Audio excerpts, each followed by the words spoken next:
Hi everyone, welcome to Learning by Doing with Praveen Kanjan. This is Praveen. In this Java playlist, we will learn pattern programs from the scratch. This is Java programming session number 22, pattern number 35, number triangle pattern. If you are confident about the learning, like this video, subscribe the channel for more update. Please click the bell icon and select all notifications. Don't choose personalized option. You may miss some session updates. Let's get started. In our previous session, we have discussed about the right angle triangle star pattern.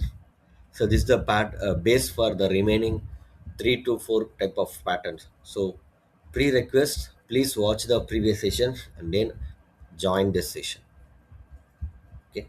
So this is our sample input output. If my sample input is 4, the output is this time printing the numbers. Last time we have printed the stars. This time we are printing numbers. So here it looks like row number. Am I right? Line number 1 means 1. Line number 2 means 2. Line number 3 means 3. So and so. Okay. So first observe the outer for loop. First observe the outer for loop. Go to the as usual the pattern type. This is our standard template. One minute. Yeah. This is the common template we are following. Am I right? So outer for loop. We have to fill these spaces. Am I right? So, what is that? Line number decides based on your n input value. Example, if my sample input is 4, how many lines I'm printing? 4 lines. If the sample input is 5, 5 times I have to print. 5 times I have to print. Okay. So here I value, that is I variable, depends on n variable. I hope you all agree with this. If I value is depends on n variable means what you'll do, I equal to 1, I less than or equal to n. If my sample input is 5 lines I'm going to print it. So we have completed the outer loop. Now we are entered to the inner for loop. What is the j loop? So first we have to identify in each and every line how many times we are printing. That is the first step in the inner for loop. So line number 1 means 1 time, line number 2 means 2, and so on. So your j variable depends on I variable, because depends on the line number only, number of times you are executing the inner for loop. So j equal to 1, j less than or equal to I. Same script what we have discussed in our previous session. Next, what is the body of the inner loop? So what you are going to print? Last time we displayed symbols. This time we are printing the numbers. What numbers? It is similar to the row number.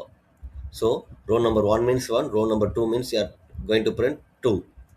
Similarly, we'll print here system.out.println I value plus with some space. Okay. So what is that? If line number 1 is executing, that is currently I equal to 1 means here that 1 should be printed. If you are in the second row number, I value is 2. Now you are going to print it 2 times 2. So these things we'll discuss in a debugging mode. Then only you can understand. I hope you are ready to debug the code. So first of all, I'm executing the code for your understanding purpose. If my sample input is 7, look at this output screen. So we are getting the right angle triangle with number format. So now as usual, you are getting into the debugging mode. Then you can easily understand what's happening inside this. So I'm clicking the start button. If my sample input is 4, after giving the input 4, now it is stored in the memory area. N variable is 4. Next, for int j, before that we'll discuss inner loop, outer loop itself first. For int I equal to 1, I less than or equal to n. So what's the I value? Hereafter 1. So 1 less than or equal to n value. What is that n? 4. So 1 less than or equal to 4 condition is true. Now it is entered to the body of the inner for loop. What is that? Line number 8. It will always exit from the beginning. I'm right. J equal to 1, j less than or equal to I. So what's the j value now? 1. I value is also 1. Condition is true. Only one time this loop is going to execute. So it is entered to the body of the statement. Line number 9. See here, 1 less than or equal to 1. I value is 1, j value is 1. Condition true. Now it will print the current I value. That is current row number. What is that? 1. See here, the output screen, 1 space is printed. Next, j value will be incremented by 1 means current j value is 2. 2 less than or equal to 1 means condition is fail. So the control transfer out from the inner for loop. So it will be transferred to line number 11. Can you able to see this? So because of this line number 11, now that cursor is entered to the second line. Can you able to see this? Cursor is blinking on the second line. After completing this control, as usual, we'll move on to the outer for loop I plus plus. Already the I value is 1. After increment, what's the I value? 2. So 2 less than or equal to 4. Condition is true. Am I right? N value is 4. So 2 less than or equal to 4. Condition is true.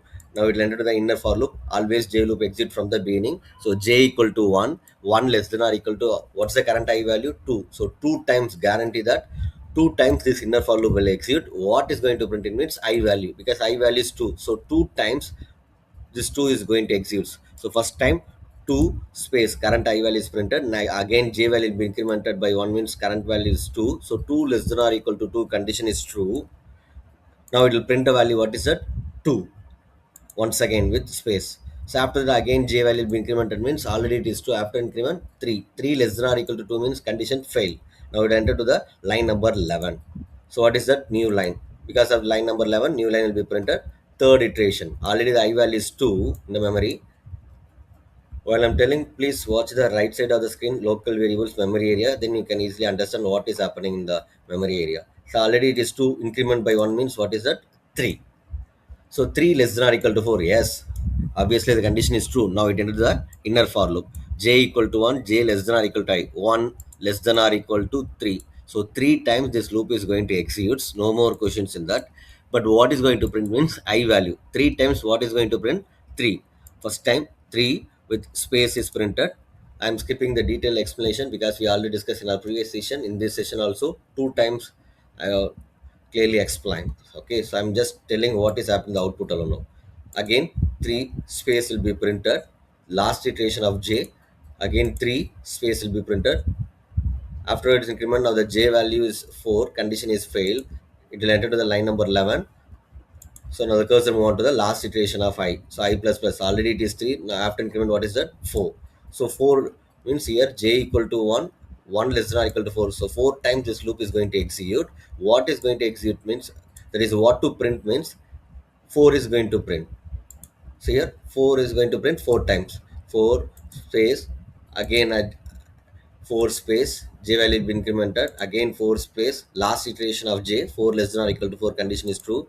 4 space, after that condition is failed because j value is now 5 after increment. So line number 11, new line will be printed. Cursor move on to the fifth line.